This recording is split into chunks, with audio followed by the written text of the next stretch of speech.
Asian Bharat news channel में मेरे सभी दर्शकों का Omkar Gupta editor in chief की ओर से प्यार भरा नमस्कार। मित्रों, जब से राहुल गांधी जी ने विदेश में बयान दिया है तब से लेकर आज तक देश में एक तूफान सा खड़ा हो गया है।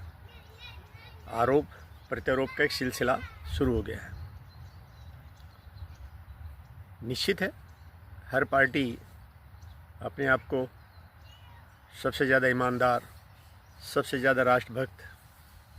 बताने पर लगी हुई है, लेकिन ये जनता जानती है कि कौन ईमानदार है, कौन राष्ट्रभक्त है, कौन घोटाले करता है और कौन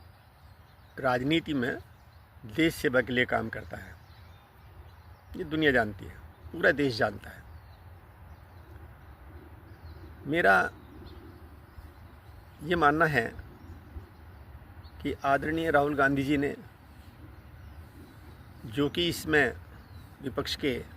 एलओपी भी हैं, उन्होंने जो बयान दिया वो उन्होंने क्या सोच कर दिया ये तो वही बता सकते हैं, लेकिन सबकी सोच अलग अलग होती है। मैं जो इस बयान को देख रहा हूँ, इनका बयान सुनकर ऐसा लगता है जैसे कि आदरणीय सिखों ने, जो कि हमारे सिरमौर हैं, सिख एक बहुत ही बहादुर कौम है और मैं तो ये मानता हूँ कि सिखों के कारण ही हमारा हिंदू धर्म जीवित रहा। यदि सिखों को बरगलाकर, बहकाकर या ये कहकर कि हिंदुस्तान में सिखों को कड़ा और पगड़ी धारण करने की शायद इजाज़त नहीं है, तो मेरा ये मानना है कि इस संबंध में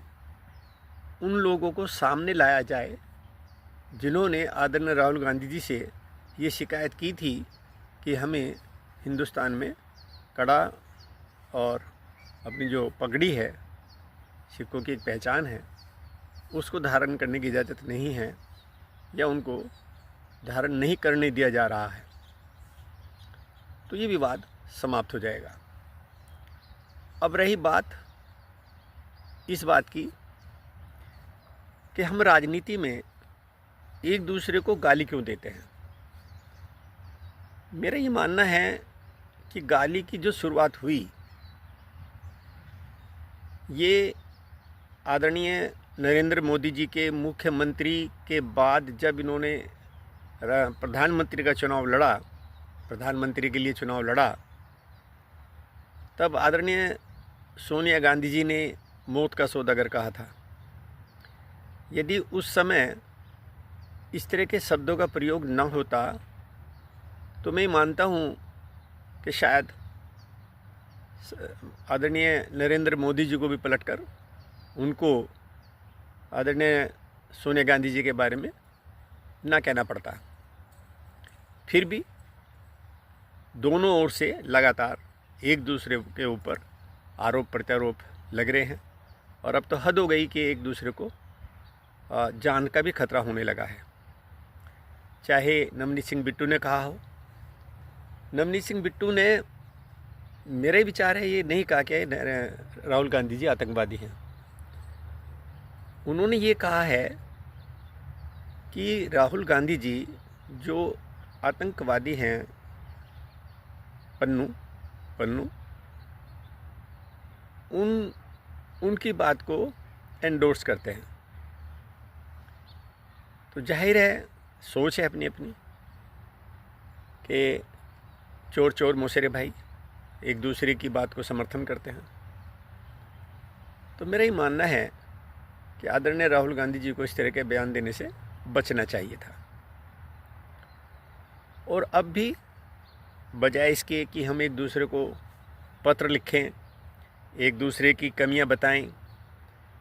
ये कमियां बताने की बजाय मैं आदरणीय खड़गे जी से और आदरणीय नड्डा साहब से निवेदन करूंगा कि वो एक दूसरे को पत्र लिखने की बजाय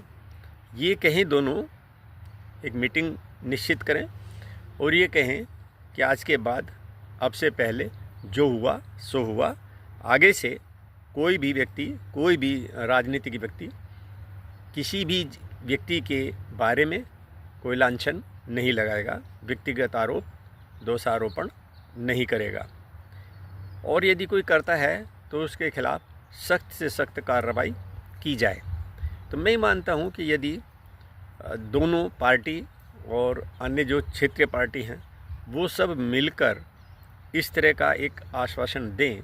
तो शायद ये भविष्य में जो राजनीति में नीचता आई है,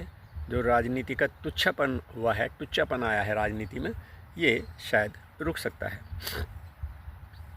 तो इन्हीं शब्दों के साथ मैं उम्मीद करूंगा कि हम एक दूसरे पर आरोप प्रत्यारोप ना लगाकर हम सभी पार्टियों के जो राष्ट्रीय अध्यक्ष हैं, क्षेत्रीय अध्यक्ष हैं, सबको एक मीटिंग बुलाकर उसमें एक मेमोरेंडम तैयार कर लिया जाए कि हम कोई भी राजनीतिक पार्टी किसी भी राजनीतिक व्यक्ति के जीवन पर व्यक्तिगत रूप से लांछन नहीं लगाएगा, और अगर वो लगाता है तो उसकी सदस्यता समाप्त की जाएगी या उसको पार्टी से निकाला जाएगा। जो भी वो दंड आपस में एक दूसरे के लिए निर्धारित करें वो दंड मान्य होगा। इन्हीं शब्दों के साथ यदि आपको मेरे विचार अच्छे लगते हैं, एसीएम भारत न्यूज़ चैनल के विचार अच्छे लगते हैं, तो आप इनको एंडोर्स कीजिएगा। आप इन्हें इतना शेयर करें कि आदरणीय प्रधानमंत्री जी, आदरणीय जेपी नड्डा जी, आदरणीय राहुल गांधी जी और आदरणीय चड्ढा जी और अन्य पार्टियों के समस्त